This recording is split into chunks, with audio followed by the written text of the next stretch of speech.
टीचमेट में आप सभी का स्वागत है। आप सभी को पता है कि बीपीएससी द्वारा आयोजित प्रधान शिक्षक परीक्षा 2022 में अब केवल 20 या उससे भी कम दिन बचे हैं। तो ऐसे में यह काफ़ी महत्वपूर्ण हो जाता है कि हम आने वाले दिनों में कौन से टॉपिक को कवर करें ताकि ज़्यादा से ज़्यादा अंक हमें प्राप्त हो जाए। इसी चीज़ को ध्यान में रखकर हमारी टीम ने आपके लिए 16 से 20 टॉपिक को चुना है, जिसकी अगर आप तैयारी कर लेते हैं तो आप 100 से अधिक अंक आसानी से प्राप्त कर सकते हैं। यानी अगर आप रोज़ एक टॉपिक को भी कवर कर लेते हैं, एक टॉपिक को भी तैयार कर लेते हैं, तो आप 18-20 दिनों में अपनी तैयारी को अच्छा कर सकते हैं। तो चलिए देखते हैं कि ये टॉपिक कौन कौन से हैं। आप जानते हैं कि जो प्रधान शिक्षक की परीक्षा होने वाली है उसमें 2 भाग होंगे। पार्ट 1 में सामान्य अध्ययन जो 75 नंबर का होगा, और पार्ट 2 यानी कि पार्ट बी में डीएलएड से प्रश्न पूछे जाएंगे और ये भी 75 अंक का होगा, यानी कुल मिलाकर 150 अंक के प्रश्न पूछे जाएंगे। तो आप सामान्य अध्ययन की बात करें तो आप इसमें इन सभी टॉपिक को कवर करके अच्छे अंक प्राप्त कर सकते हैं। जैसे पहला है भारतीय राष्ट्रीय आंदोलन एवं इसमें बिहार का योगदान। जैसे भारतीय राष्ट्रीय आंदोलन से जुड़ा हुआ कि राष्ट्रीय कांग्रेस की स्थापना कब हुई, कांग्रेस का विभाजन कब हुआ, या जलियांवाला बाग हत्याकांड कब हुआ, इसी तरह से चौरा चौरी कांड कब हुआ, नमक सत्याग्रह कब हुआ, सविनय अवज्ञा आंदोलन कब हुआ, या गोलमेज सम्मेलन में कौन व्यक्ति थे जो तीनों गोलमेज सम्मेलन में हिस्सा लिए। इस तरह के कई सारे जो प्रश्न हैं आप उसको तैयार कर सकते हैं। या भारतीय राष्ट्रीय कांग्रेस से जुड़ा हुआ जो भी प्रश्न है, जैसे इसके प्रथम अध्यक्ष कौन थे, प्रथम महिला अध्यक्ष जिसके बारे में पूछा गया था अभी प्रधान शिक्षक परीक्षा में, उसी तरह से ये प्रश्न हो सकता है कि प्रथम भारतीय महिला अध्यक्ष कौन थी। तो कई प्रथम मुस्लिम अध्यक्ष कौन थे। तो ये कई सारे प्रश्न आ सकते हैं, तो आप इसका कर ले तैयारी। इसके अलावा जो 1857 का विद्रोह हुआ था उसमें बिहार का काफ़ी योगदान था।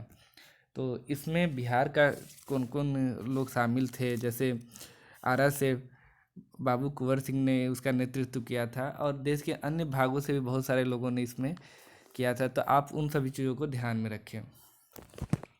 इसके अलावा आप चंपारण सत्याग्रह,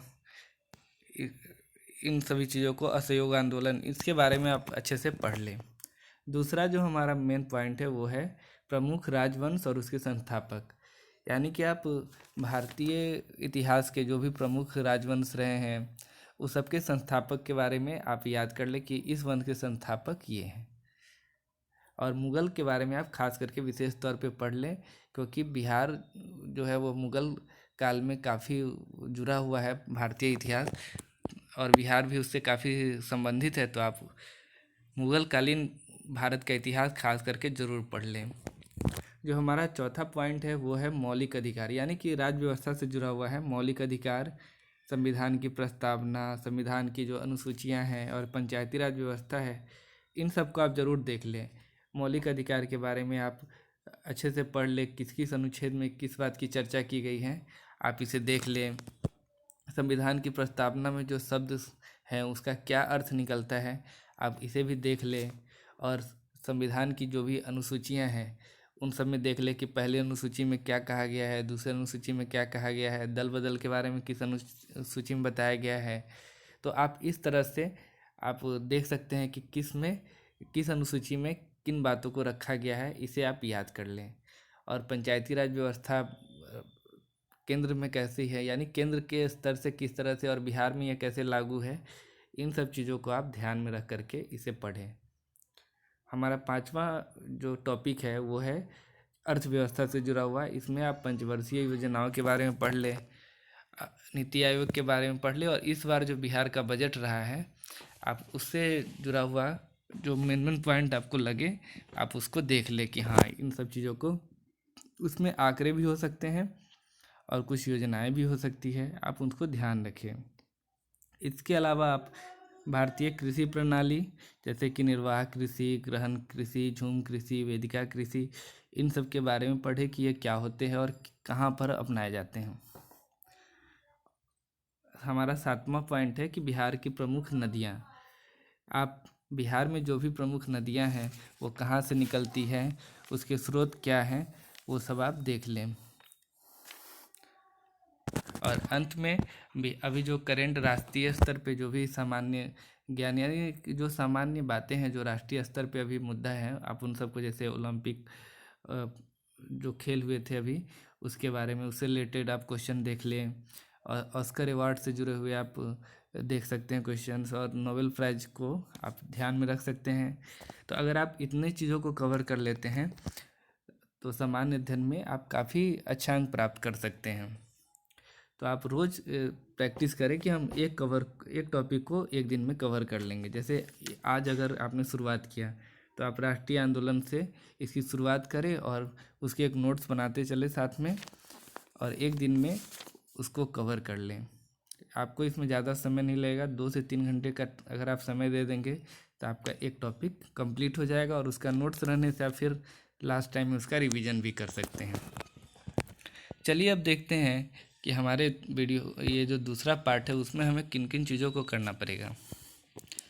तो जो डीएलएड से संबंधित पाठ्यक्रम है उसमें हमें पहले जो ध्यान देना होगा वो जो भी प्रमुख शिक्षण विधि है और उसके जो प्रतिपादक हैं यानी कि उसके जिन्होंने उसको दिया है, आप उसके बारे में जान लें, उसको याद कर लें।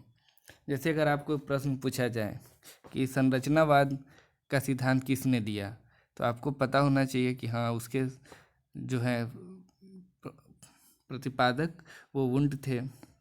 उसी तरह से अगर पूछा जाए कि संज्ञानात्मक विकास की अवधारणा किसने दी, तो आपको पता होना चाहिए कि उसके जो प्रतिपादक थे वो जीन पियाजे थे। तो इस तरह से जो भी इससे जुड़े हुए हैं शिक्षण विधियां हैं या सिद्धांत है उसके प्रतिपादक कौन है, उसकी अवधारणा किसने दी थी, आप इस चीज़ों को जान लें। दूसरा जो हमारा टॉपिक है वो है वृद्धि और विकास यानी ग्रोथ एंड डेवलपमेंट।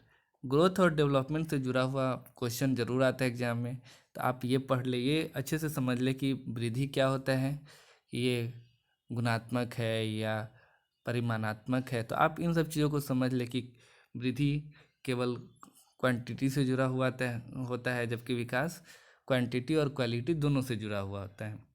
तो ये सब चीज़ आप ध्यान में रख के इसको अच्छे से तैयार कर लें कि किस अवस्था में बच्चे का विकास किस तरह से होता है, खिलौनों की आयु कब किसे कहते हैं, बच्चे झुंड में या समूह में रहना कब पसंद करते हैं, एज ऑफ स्टॉर्म यानी कि आंधी या झंझावत का जो समय होता है वो बच्चों के किस अवस्था में होता है। तो इन सब चीज़ों को आप ध्यान में रखें ताकि इसी तरह के प्रश्न पूछे जाते हैं। चौथा है शिक्षा से संबंधित संस्थाएं यानी कि जो भी शिक्षण संस्थाएं हैं उसके बारे में आप जानकारी प्राप्त कर लें। उसका एक नोट्स अलग से आप बना लें कि इसकी स्थापना कब हुई थी। जैसे सीबीएसई की स्थापना कब हुई, उसका मुख्यालय कहाँ है, या एनसीईआरटी का फुल फॉर्म क्या है, सीबीएसई का फुल फॉर्म क्या है, डाइट का फुल फॉर्म क्या है, सीआरसी का क्या फुल फॉर्म है, उसका क्या कार्य है। तो इन सब चीज़ों को आप अगर जानकारी रखेंगे तो इससे आपके कई सारे प्रश्न बन जाएंगे। आप उसका फुल फॉर्म याद कर लें।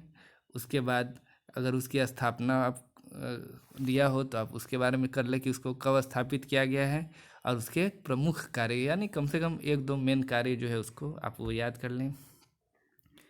हमारा 5वां पॉइंट है एनसीएफ यानी नेशनल करिकुलम फ्रेमवर्क यानी राष्ट्रीय पाठचर्या की रूपरेखा 2005, और बीसीएफ यानी बिहार करिकुलम फ्रेमवर्क यानी कि बिहार पाठचर्या की रूपरेखा 2008। इसके बारे में आप जानकारी प्राप्त कर ले कि पाठचर्या क्या होती है, पाठ्यक्रम क्या होता है यानी करिकुलम क्या है, सिलेबस क्या है, और 2005 जो एनसीएफ था उसमें किन किन बातों को रखा गया, कैसे हम बिना बोझ की शिक्षा दे सकते हैं, बच्चों को पर्यावरण से जोड़ सकते हैं, आसपास के परिवेश से जोड़ के सिखा सकते हैं, उन पर किसी तरह का बोझ न पड़े। इन सब चीज़ों से जुड़ा हुआ जो जानकारी है आप इसमें प्राप्त करते हैं। इसके अलावा आप शिक्षा का अधिकार अधिनियम 2009 जो 1 अप्रैल 2010 से लागू हुआ था उसके बारे में भी आप थोड़ा सा पढ़ लें कि इसमें किन किन बातों को रखा गया है। इसके अनुसार प्रत्येक साल में कितने दिन पढ़ाई होनी चाहिए, प्रत्येक हफ्ते में कितने घंटे की पढ़ाई होनी चाहिए, इन सब बातों को आप याद कर लें क्योंकि इस तरह के फैक्चुअल प्रश्न परीक्षा में पूछे ही जाते हैं।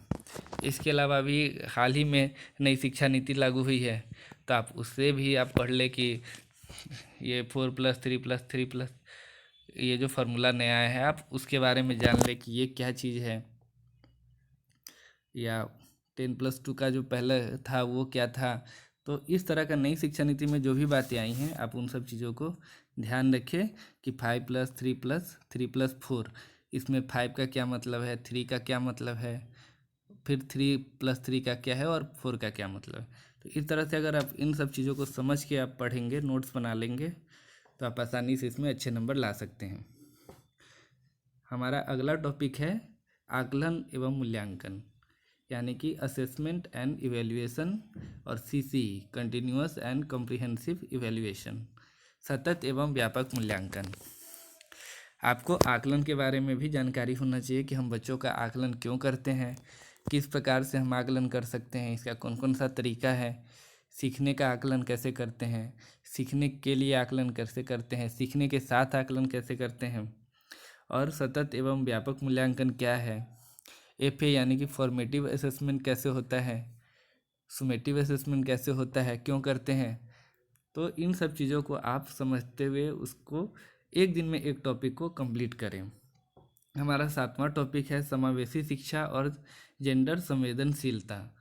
समावेशी शिक्षा में हम लोग बात करते हैं कि जो भी दिव्यांग बच्चे हैं या किसी भी समुदाय के, किसी भी क्षेत्र के बच्चे हैं, किसी भाषा के बोलने वाले, उनको हम एकत्रित रूप से पढ़ाएं, तो वो हमारा समावेशी, सबको साथ लेके चलने वाला शिक्षा। और जेंडर संवेदनशीलता यानी कि हम लड़के लड़की में भेदभाव न करते हुए सबको एक समान रूप से शिक्षा प्रदान करें। तो इन सब चीज़ों से संबंधित जो भी अवधारणाएं हैं, कॉन्सेप्ट है, आप उसको समझें, और उसके आपको जो महत्वपूर्ण चीज़ें लगती हैं उसके नोट्स बना लें। और अंतिम टॉपिक के रूप में हम लोग देखेंगे कि शिक्षा से संबंधित दार्शनिक और उनके विचार हैं, उसको हम थोड़ा सा देख लें कि दर्शन के किन किन शाखाओं में किस चीज़ को बताया गया है। जैसे एक क्वेश्चन अभी आया था कि एक्सियोलॉजी जो है वह दर्शन शास्त्र के किस भाग से जुड़ा हुआ है, तो मूल्य से जुड़ा हुआ था। उसी तरह से तत्व मीमांसा से क्वेश्चन आ सकता है, या फिर ज्ञान मीमांसा से, या बहुत सारे क्वेश्चन ऐसे बन सकते हैं दर्शन से जुड़े हुए। तो आप उस सब को देख ले कि दर्शन के किस भाग को, यानी कि अगर उसमें तत्व की बात की जाती है तो उसके लिए इंग्लिश का कौन सा टर्म है, अगर ज्ञान की बात की जाती है तो उसके लिए कौन सा टर्म है, अगर उसमें समाज की बात की जाती है तो उसके लिए कौन सा टर्म है। तो इन सब चीज़ों को आप समझ करके अगर करेंगे तो अच्छे नंबर ला सकते हैं। हमें उम्मीद है कि आपको यह वीडियो अच्छा लगा होगा। वीडियो देखने के लिए धन्यवाद।